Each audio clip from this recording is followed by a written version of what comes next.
안녕하세요. 선생님. 환자분이 꼬박꼬박 드셨어요?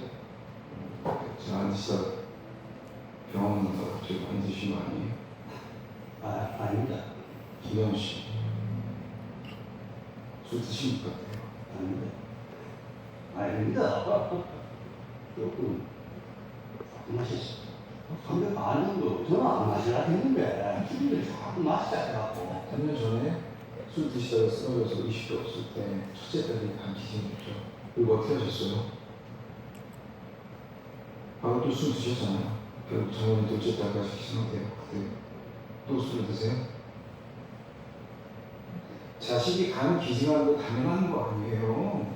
얼마나 많은 환자들이 기증할 사람이 없어서 돌아가시는데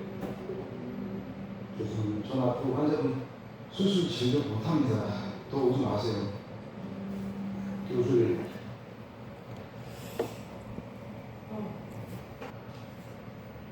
술 때문에 두 딸의 간을 다 떼가 받았습니다. 그리고 술을 또 먹었습니다. 저 이야기 뒤에 보면 일주일에 7일 중에 5일을 마셨어요. 정신없이 마시고 5일 돌아다녔어요. 이틀은 아마 퍼져가지고 못 마신 것 같습니다. 예. 그러다가 지금 어떻게 왔습니까? 병원에 다시 진료받으러 왔습니다. 어떻게 저럴 수 있을까 하는 생각 안 듭니까? 와, 저런 아버지 참 나쁜 놈이다. 제가 그런 욕을 많이 했습니다. 제 영상 보면서, 이번에 다시 보면서, 진짜 나쁜 놈이다. 어떻게 저럴 수가 있나 하는 생각이 참 많이 들었습니다. 그런데 제 마음 한편에 이런 마음이 하나님께 주시는 것 같았습니다. 너도 은혜 받고서 똑같지 않느냐? 이런 삶으로 돌아가는 모습이 있지 않느냐? 하는 말씀이 제 속에 들렸습니다. 딸에게 간이식 받고 술 먹고 지 마음대로 살아갔던 그 아버지의 모습이 우리의 모습, 나의 모습이 아닌가 하는 생각이 많이 들었습니다. 우리는 다 양 같아서 그릇 행하여 각기 제 길로 갔거늘 여호와께서는 우리 모두의 죄악을 그에게 담당시키셨도다. 이사야서 53장 6절에서 말씀합니다.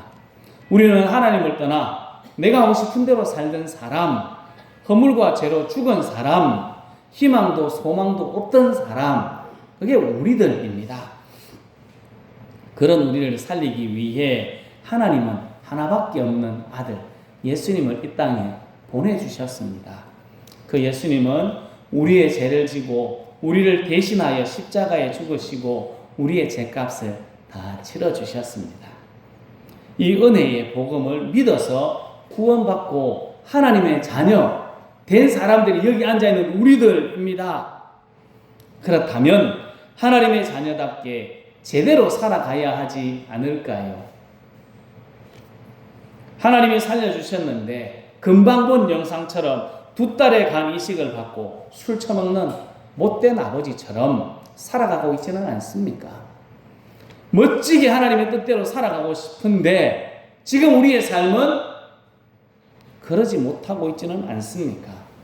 내 욕심대로 내가 원하는 대로 죄를 따라 살고 있지는 않습니까? 술 먹고 간을 2번이씩 받은 딸의 몸에 칼을 댄 아버지의 모습이 우리의 모습은 아닙니까? 지금까지 살아온 우리의 삶을 돌아보면 내가 잘해서 여기 온 것 같아 보이지만 그렇지 않습니다. 넘어질 때 참 많았습니다. 그때 하나님께서 붙드셨고 실패할 때마다 하나님께서는 일으켜 세워주셨습니다. 죽을 수밖에 없는 우리를 은혜로 살리시고 이끌어 주셨습니다. 저기 나왔던 이익준님인가? 익준님인데 저 교수님이 이야기한 것처럼 2번이나 술 먹고 다시 온 그 아버지 치료 못하겠다고 하나님이 하셨다면 여기 우리 있을 수 있을까요? 우리 아무도 없습니다. 있을 수가 없습니다. 우린 다 술 먹고 간 이식 못 받아서 죽었던 사람들처럼 되었을 것입니다. 우리 잘못 살았지만 하나님께서 살려주셨고 또 이렇게 세워주셔서 이 자리에 있는 것입니다. 저 사람은 2번입니다. 우리는 수를 셀 수도 없을 만큼 많이 잘못했지만 하나님께서는 우리를 은혜로 다시 살려주셨고 다시 이끌어주셨고 이 자리에 앉혀주셨습니다. 우리 스스로 자랑할 것 하나도 없습니다. 하나님의 은혜로만 우리가 이 자리에 있었다. 하나님의 은혜만 자랑할 수 있습니다. 그래서 믿음이 점점 깊어지고 시간이 오래 갈수록 우리들의 마음은 하나님의 은혜입니다. 라고 더 겸손할 수밖에 없는 것 아니겠습니까? 성도 여러분, 우리가 이 자리에 있는 것, 이만큼 믿음을 지키고 있는 것, 내가 뭔가 잘해서 그런 것이 아니라 하나님의 은혜였습니다. 라고 고백해야 합니다. 우리가 베풀어 주신 하나님의 은혜를 잊지 말고 감사하며 겸손하게 살아가는 우리 모두가 될 수 있기를 예수님의 이름으로 축복합니다. 말라기 2장 1절 말씀을 다시 한 번 더 읽겠습니다. 너희 제사장들아 이제 너희에게 이같이 명령하노라. 아멘. 이 말씀은 누구에게 지금 하고 있습니까? 너희 제사장들아 라고 하며 대상을 딱 지정해 놨습니다.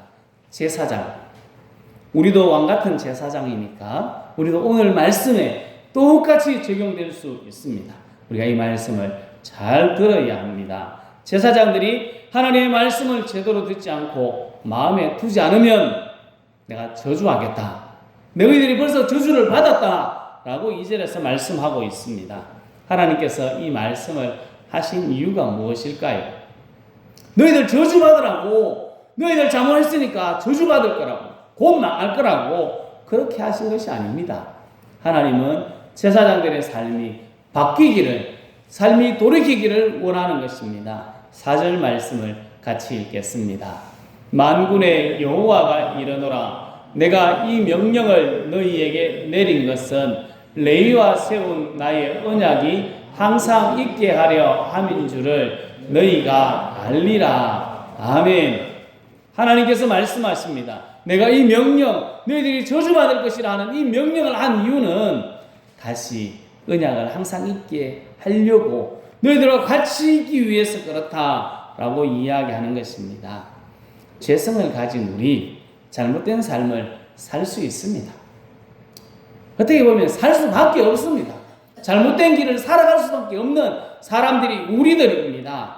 하지만 하나님의 말씀을 듣고 우리들의 삶을 계속해서 돌이키는 삶을 살아가야 합니다. 말씀을 듣고 빨리 하나님이 원하시는 자리에 서 있기 위해 힘쓰는 것이 우리가 살아야 할 삶입니다. 성도 여러분, 말씀을 우리들이 읽고 들으며 나를 잘 살펴보고 나를 바꾸어서 하나님이 원하시는 바른 모습으로 살아갈 수 있기를 예수님의 이름으로 축복합니다. 오늘 말씀에 보면 레위의 언약이라는 것이 나옵니다.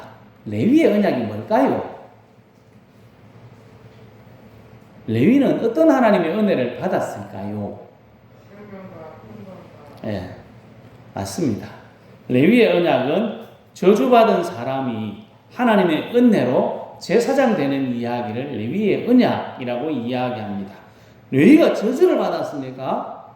네, 저주를 받았습니다.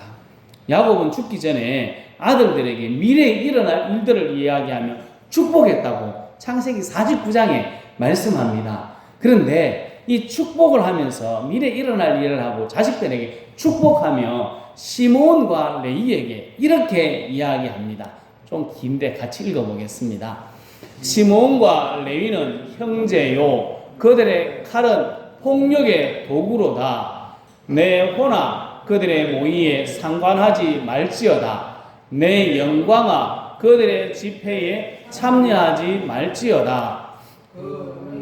그들이 그들의 분노대로 사람을 죽이고 그들의 혈기대로 소의 발목 힘줄을 끊었음이로다. 그 노여움이 혹독하니 저주를 받을 것이요 노기가 맹렬하니 저주를 받을 것이라. 내가 그들을 야곱 중에서 나누며 이스라엘 중에서 흩으리로다. 아멘. 나이 많은 야곱이 지금 뭐라 그러고 있습니까? 자식들을 보고 너 저주받은 백성이다. 이렇게 이야기합니다. 야곱이 노망이 들었습니까? 와, 이렇게 어떻게 이야기할 수 있겠나 이야기합니다. 야곱이 나이 많아서 죽을 때가 다 되어서 시몬과 레위에게 일어날 일, 그 이야기하는데 다른 사람에게 축복하는데 이 두 사람에게는 축복이 아니라 저주입니다. 저기 보십시오. 저주를 받을 것이다. 또 저주를 받을 것이다. 너희들이 야곱 중에 흩어지고 이스라엘 중에서 흩어지리라 이야기했습니다. 이 말씀대로 이루어졌습니다. 시몬, 나중에 성경을 잘 찾아보시면 시몬의 이름이 쏙 들어갑니다. 시몬 지파의 자리도 유다 지파 속으로 쑥 들어가 버립니다. 레위는 어땠습니까? 레위는 한 곳에 모여 살지 못합니다. 레위 지파는 제사장 집안으로 온 이스라엘에 흩어져 살아가게 되었습니다. 말씀대로 그대로 되었습니다. 그런데 야곱의 저주의 대상이었던 레위는 저주에만 머물러 있지 않고 은혜를 받았습니다. 야곱이 저주했는데 세게 저주했습니다. 계속 저주 이야기가 나옵니다. 앞에 보시면 폭력의 도구라고도 하고 뭐 이렇게 되어 있지 않습니까? 다음에는 이스라엘이 그들의 영광에, 그들의 집회에 참여하면 안 됩니다. 그들과 같이 못하겠다는 것 아니겠습니까?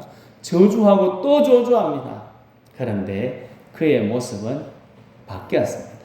저주의 대상에서 복의 대상으로 옮겨갑니다. 출애굽한 이스라엘 사람들 하나님을 버리고 금송아지를 만든 적이 있습니다. 하나님께서 되게 진노하셨습니다. 엄청나게 화를 내셨습니다.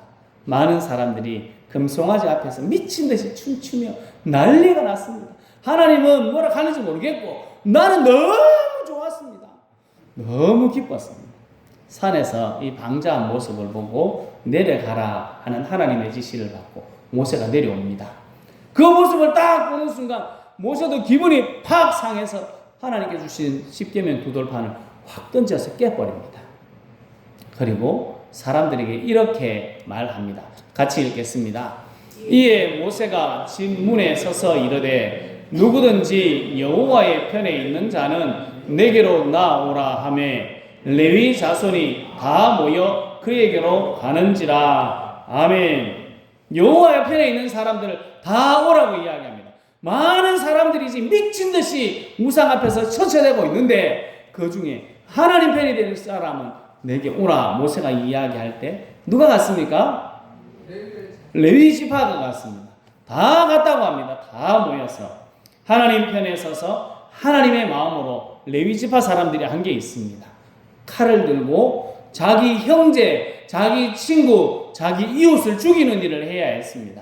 쉽겠습니까? 참 어려웠을 겁니다.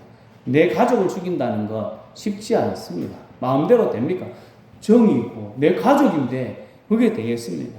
평생 살아온 친구를 죽여야 합니다. 레위는 그 일을 했습니다. 3,000명을 죽였습니다. 이 일 후에 모세가 다시 말합니다. 같이 읽어보겠습니다. 모세가 이르되 각 사람이 자기의 아들과 자기의 형제를 쳤으니 오늘 여호와께 헌신하게 되었느니라. 그가 오늘 너희에게 복을 내리시리라. 아멘. 야곱은 지금 이 레위는 어떤 사람이었습니까? 아버지 야곱에게 엄청나게 저주를 받아서 지금 저주의 대상이 된 사람. 지금은요 모세를 통하여 여호와께 헌신하는 레위에게 하나님께서 복을 주시기라, 복을 주시겠다 말씀하고 있습니다. 아버지 야곱의 저주의 대상에서 모세를 통해서 하나님께 헌신한 사람으로 하나님께 복을 내려주시기를 모세는 말하고 있습니다.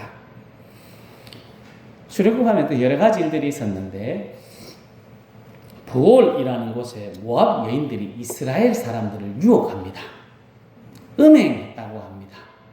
그것도 우상 숭배와 같은 것입니다. 모압 여인들이 자신들의 우상을 섬기도록 유혹했습니다.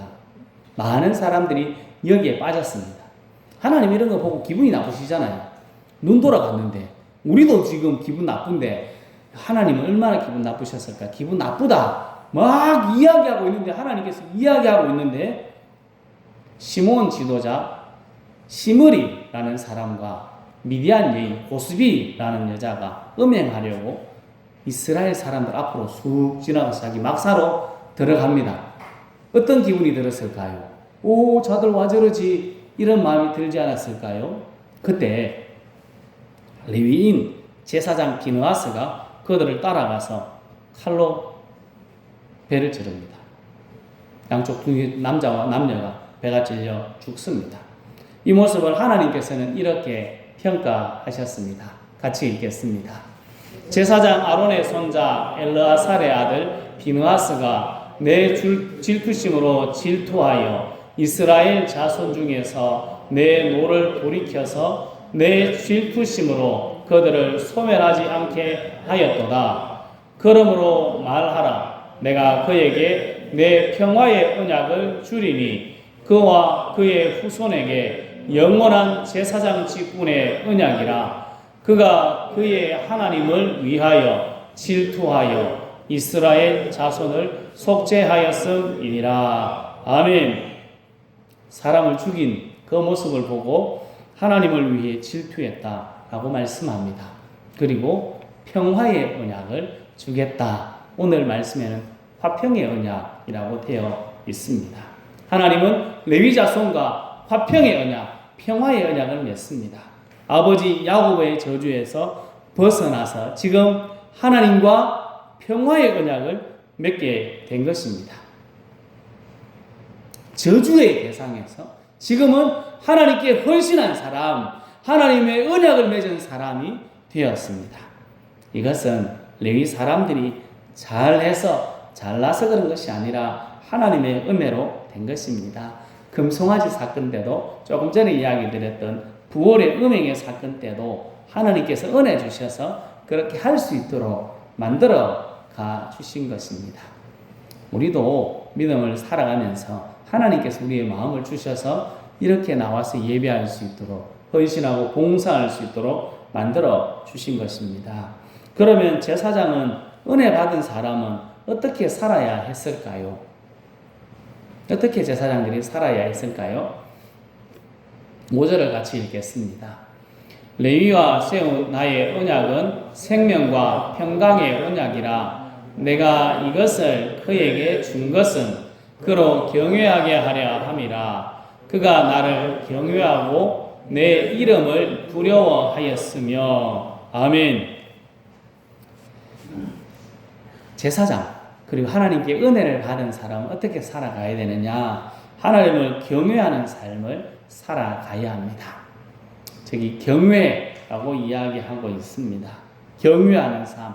뒤에 또 소개하고 있는데 두려워하였다라는 말 경외와 비슷한 말로 사용되고 있습니다. 경외한다는 것은 두려워한다 하는 것입니다. 하나님을 두려워해야 합니다. 하나님을 너무 만만하게 생각하면 안 됩니다. 무서워해야 조금 우리가 삶이 정리가 되지 않겠습니까? 하나님이 사랑의 하나님이시라고 막 해도 되는 것 아닙니다. 하나님은 공의의 하나님, 무서우신 하나님입니다. 질투하시는 하나님이라고 소개하고 있습니다. 두려워해야 합니다. 하나님을 경외하는 삶, 두려워하는 삶은 어떤 삶일까? 6절부터 소개합니다. 같이 읽겠습니다. 그의 입에는 진리의 범이 있었고 그의 입술에는 불의함이 없었으며 그가 화평함과 정직함으로 나와 동행하며 많은 사람을 돌이켜 죄악에서 떠나게 하였느니라. 아멘. 하나님을 경외하는 사람, 하나님의 은혜를 받은 사람, 제일 먼저 할 수 있는 것이 진리의 법을 마음 입에 두는 것입니다. 은혜 받은 사람은 입에, 우리의 입에 진리의 법, 말씀이 있어야 됩니다. 입에 진리가 있다는 것, 우리 깊은 곳에 말씀이 자리 잡고 있다는 것입니다. 옛날에 종들이 바라보았던 것이 있습니다. 잠언의 성경에 보면 종은 상전의 손을 바라봅니다. 여종은 여주인의 손을 바라본다고 합니다. 무슨 지시가 있을까 싶어서 주인만 딱 바라보고 있는 것입니다. 어떤 말씀이든지 바로 행동해야 되니까. 안 그러면 힘드니까. 종은 주인만 바라봅니다. 주인이 무슨 말씀을 하시는지 귀 기울여 듣습니다.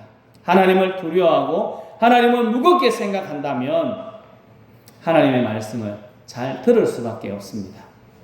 하나님의 말씀을 듣지 않는 것, 왜 그럴까요? 두렵지 않기 때문에 그렇습니다.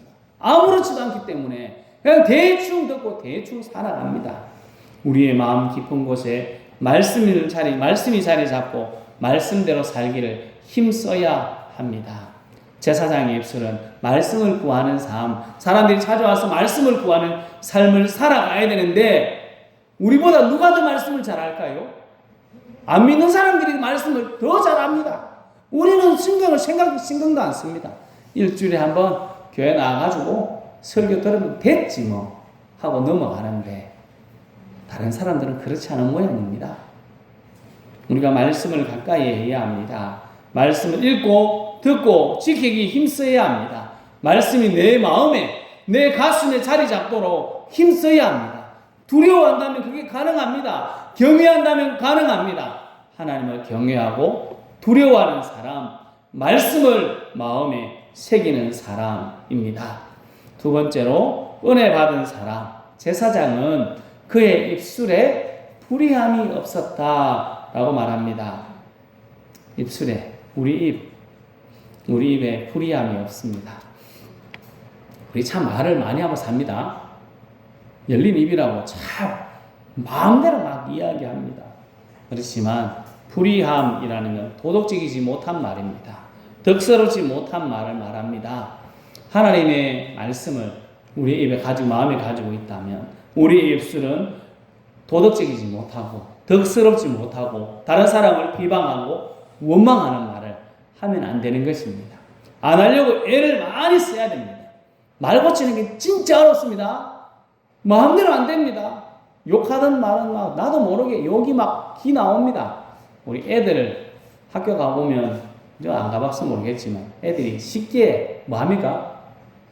욕합니다. 욕인지도 모릅니다. 그냥 막 나옵니다. 욕이라고. 왜? 그게 왜 욕이에요? 이렇게 이야기합니다.